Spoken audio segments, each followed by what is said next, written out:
राष्ट्रपति पुतिन ने अमेरिका से बातचीत करने की पेशकश की। सूत्रों और कुछ मीडिया हाउस के हवाले से खबर है कि पुतिन यूक्रेन के साथ जारी जंग के बीच अमेरिका से बात करने को तैयार हो गए हैं, लेकिन अभी सिर्फ खबर है, कुछ पुख्ता नहीं है।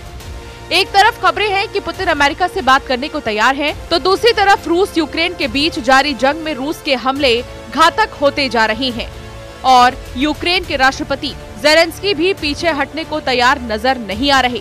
लेकिन इस वक्त जो रूस यूक्रेन युद्ध के हालात हैं, वो विश्व युद्ध की घंटी बजा रहा है, क्योंकि यूक्रेन के साथ अमेरिका और तमाम यूरोपियन देशों के आ जाने से पुतिन गुस्से में है और पुतिन का गुस्सा ऐसा कि ज़ेलेंस्की और बाइडेन को कुछ समझ नहीं आ रहा।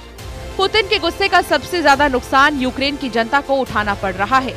एक रिपोर्ट के मुताबिक यूक्रेन में लगभग 10 लाख लोगों को 0 डिग्री तापमान में बिना बिजली के रात गुजारनी पड़ी। हालांकि अभी तक रूस ने इस बारे में कोई बयान नहीं दिया है। रूस ने 188 मिसाइल और ड्रोन से यूक्रेन के एनर्जी इंफ्रास्ट्रक्चर पर हमला किया। यूक्रेन के ऊर्जा मंत्री ने बताया, हमले की वजह से देश में ऊर्जा के लगभग सारे साधन ठप पड़ गए हैं। रूस ने फरवरी 2022 के बाद से कई बार यूक्रेन के एनर्जी इंफ्रास्ट्रक्चर पर हमला किया है।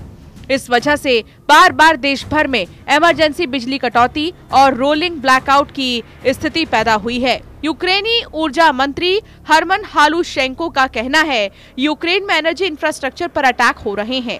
इस वजह से नेशनल पावर ग्रिड के ऑपरेटर ने इमरजेंसी बिजली कटौती शुरू कर दी है।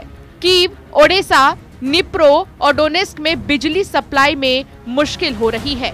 रूस की तरफ से यूक्रेन की राजधानी कीव पर भी हवाई हमले जारी हैं। खास बात यह है कि रूस अब ड्रोन की जगह मिसाइल से अटैक कर रहा है। यूक्रेनी मिलिट्री का कहना है कि कीव में रूस के सभी मिसाइल और ड्रोन अटैक को नाकाम कर दिया गया।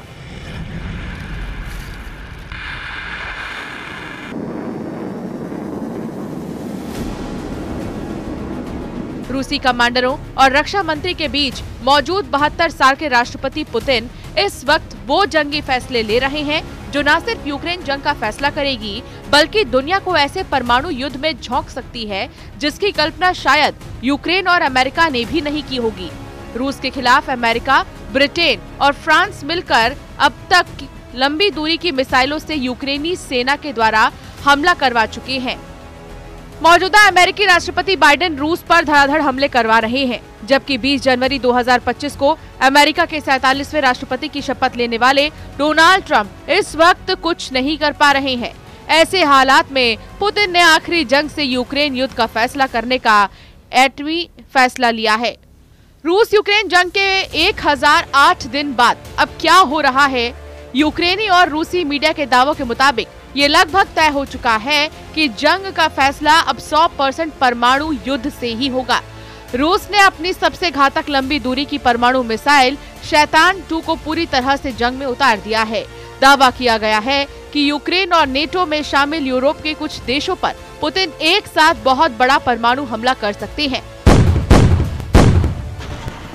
एक्सपर्ट्स अब जंग में परमाणु खतरे को चरम सीमा पर मान चुके हैं। इस परमाणु जंग के पीछे का उतावलापन राष्ट्रपति पुतिन से ज्यादा राष्ट्रपति जो बाइडेन को माना जा रहा है, जो 20 जनवरी 2025 से पहले रूस को तबाह और बर्बाद कर देना चाहते हैं। हम आपको दिखाने जा रहे हैं कि पुतिन ने शैतान 2 से किन किन देशों पर हमले का प्लान तैयार किया।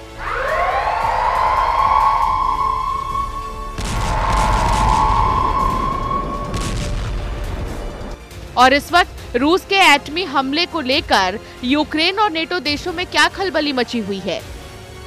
रूस की सरकारी समाचार एजेंसी TASS का दावा है कि राष्ट्रपति पुतिन के आदेश पर RS-28 यानी शैतान 2 एटमी मिसाइल को हमले करने के आदेश दिए गए हैं। अमेरिका और यूक्रेन को ये परमाणु युद्ध की सीधी चेतावनी है। रूस के सामरिक मिसाइल बलों के प्रमुख कर्नल जनरल सर्गेई कराकाएव ने पुतिन के आदेश की पुष्टि की है। RS-28 सरमत मिसाइल को देश के शस्त्रागार में जोड़ने के लिए काम चल रहा है। कर्नल जनरल सर्गेई का कहना है कि अब तक 5वीं पीढ़ी के यार्स और एवांगार्ड मिसाइल सिस्टम को रणनीतिक मिसाइल बलों में पेश किया गया है। लड़ाकू ड्यूटी पर तरल ईंधन वाली सुपर हैवी सरमत मिसाइल को जोड़ने का काम जारी है। हम आपको बता दें कि इस वक्त रूस कुर्स्क इलाके से यूक्रेनी सेना को खदेड़ने के लिए अंधाधुंध हमले कर रहा है। रूसी सेना किसी भी कीमत पर 20 जनवरी 2025 से पहले कुर्स्क इलाके को यूक्रेनी सेना से पूरी तरह से आजाद करवा लेना चाहती है। यही वजह है कि आसमान से रूस के लड़ाकू जेट और हेलीकॉप्टर यूक्रेनी पर हमला कर रहे हैं। वहीं जमीन पर रूसी तोपखान, टैंक, बख्तरबंद वाहन और पैदल सैनिक यूक्रेनी सेना की टारगेट किलिंग करने में जुटे हैं। वॉरजोन से जो खबरें आ रही हैं, उसके मुताबिक रूसी सेना ने कुर्स्क के 40% इलाके से यूक्रेनी सेना का सफाया कर दिया है। रूस के इन खूनी हमलों को ना तो ज़ेलेंस्की देख पा रहे हैं और ना ही राष्ट्रपति बाइडेन बर्दाश्त कर पा रहे हैं।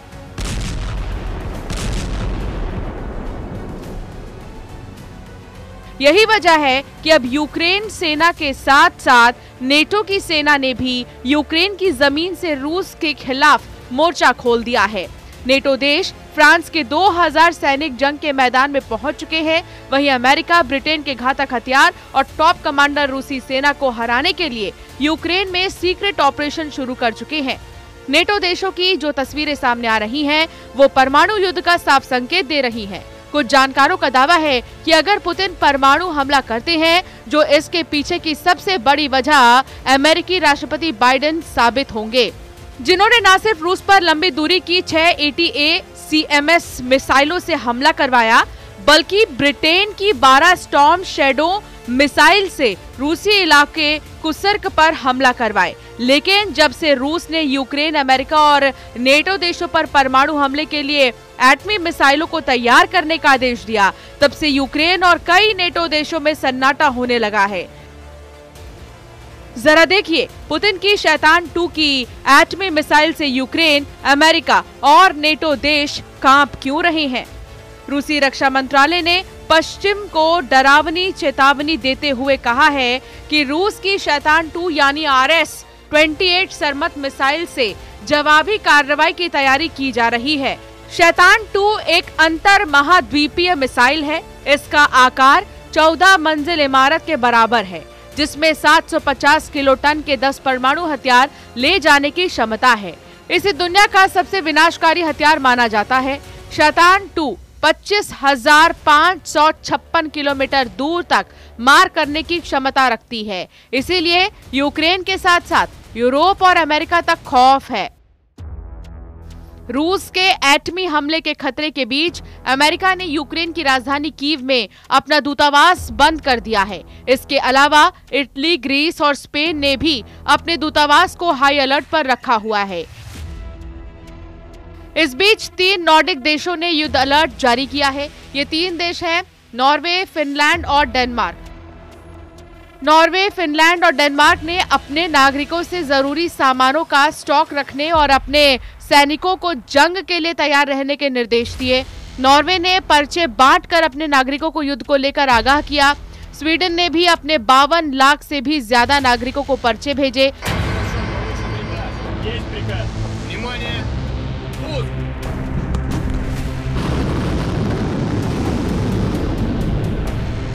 नॉर्वे ने परमाणु युद्ध के दौरान विकिरण से बचाने के लिए इस्तेमाल की जाने वाली आयोडीन की गोलियां रखने के निर्देश दिए हैं और फिनलैंड ने सूखा खाना, पानी, दवाइयां जमा करने के सख्त निर्देश दिए हैं।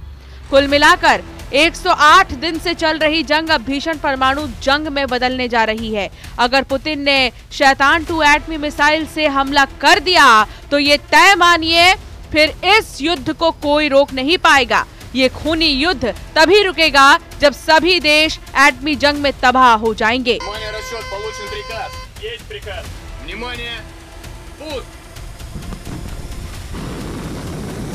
Bureau report, news 18।